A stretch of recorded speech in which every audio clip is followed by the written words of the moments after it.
I started competing initially because I wanted to get really, really good at ice sculpting, of all things.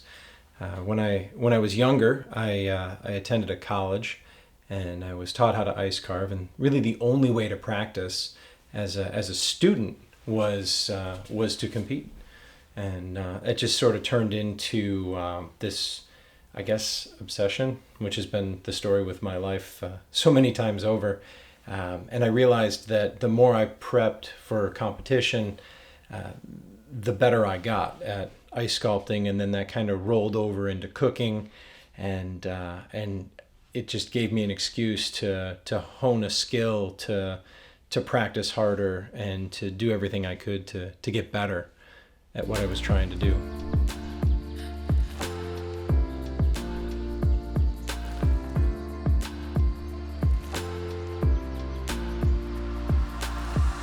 So, in my mind, competition is an opportunity to really learn a technique. Learn a technique better than you would just doing it every day at work. It's a chance to focus on a skill. So say you're working on a braise, right? And at work, you learn how to do a braise and you want to do a great braise. So you read a couple recipes and then you learn how to execute that braise. When you're taking a braise into a competition and you want to serve what would be an exemplary braise, you go through and really hone in each individual step of that technique, understanding on a much higher level the caramelization that needs to go into it, the deglazing that needs to happen, the soft cooking process that needs to be applied.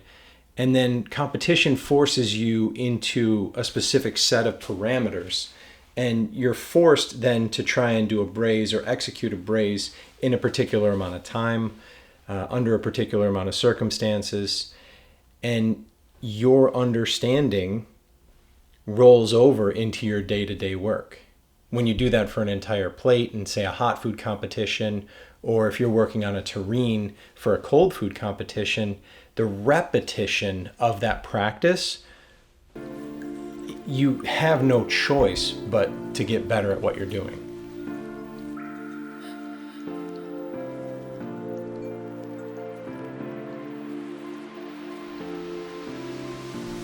To me, competition has been a fantastic way to really work to hone a skill, to dial in a practice.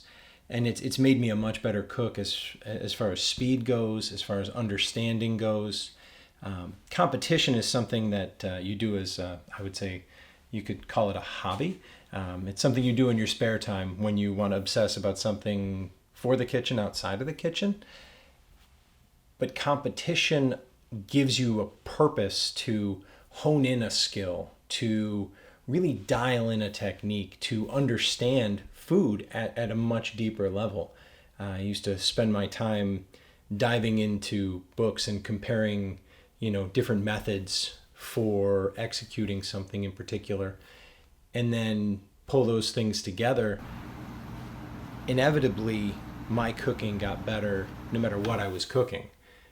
And it was through that focused repetition, that focused change in competition, that I saw those results in my day-to-day work.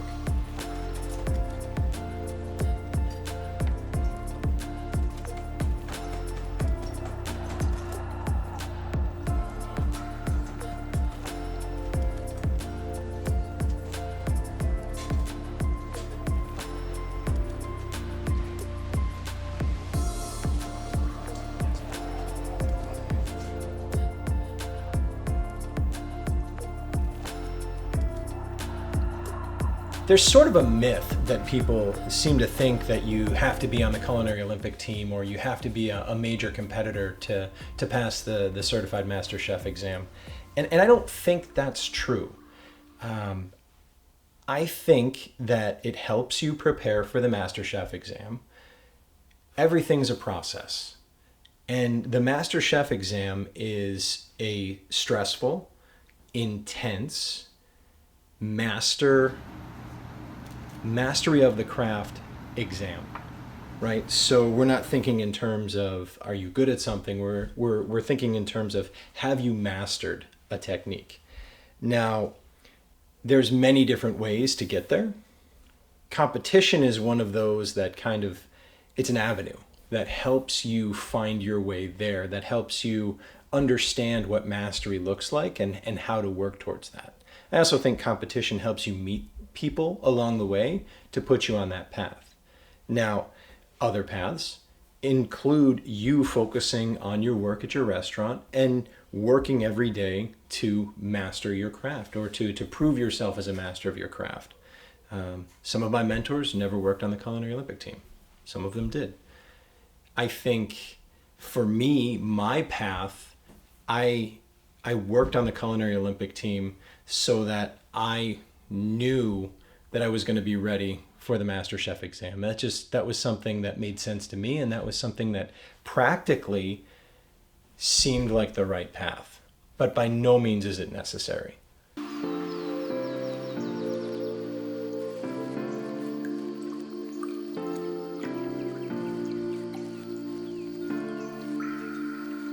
So one of the things that I truly believe is that at the core of what we do, we're craftsmen. I pride myself on having passed the MasterChef's exam, but I don't see that as an ending point for me. I see it as actually a whole nother starting point. We are craftsmen, and although food can be art, I think it's important for cooks, culinarians, sous chefs, chefs to remember that at the end of the day, this is a craft. It requires focused practice. And through that focused practice, mastery is entirely obtainable. That's what's most important to remember, is skill can be developed. The skill to produce, to execute in the craft is entirely possible. It's entirely feasible. Everything is an evolution of skill. And then when I competed to try out for the Culinary Olympic team, that was another point for me to start again. A whole nother realm of executing at another level. Now I have a base level standard of mastery for every project that I undertake. And that's something that really excites me. I'm very much so interested to see where my path takes me next. I think it's so important to understand that when I set out on my path for mastery, it wasn't a direct line. It's been a bumpy road of moving and of training and of falling down, standing back up. But each and every time I've learned something. And that's the most important thing to remember. That's the hardest thing to get over along the way is, nobody's perfect. Nobody executes perfectly all the time. And it's trying to, fail enough, or trying to fail forward so that every time you pick yourself back up, you can be successful.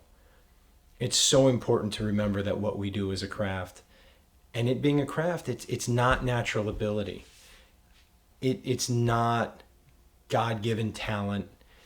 It's persistence. It's focused hard work. And it's never giving up. I'm Gerald Ford, and I'm really excited to share a few minutes with you. Thank you so much for spending some time. Hopefully I answered some of your questions, and if you have any specific questions, please feel free to comment below in the section. I would love to hear from you. I look forward to sharing as much as I can with you in these up and coming weeks, and have a good evening.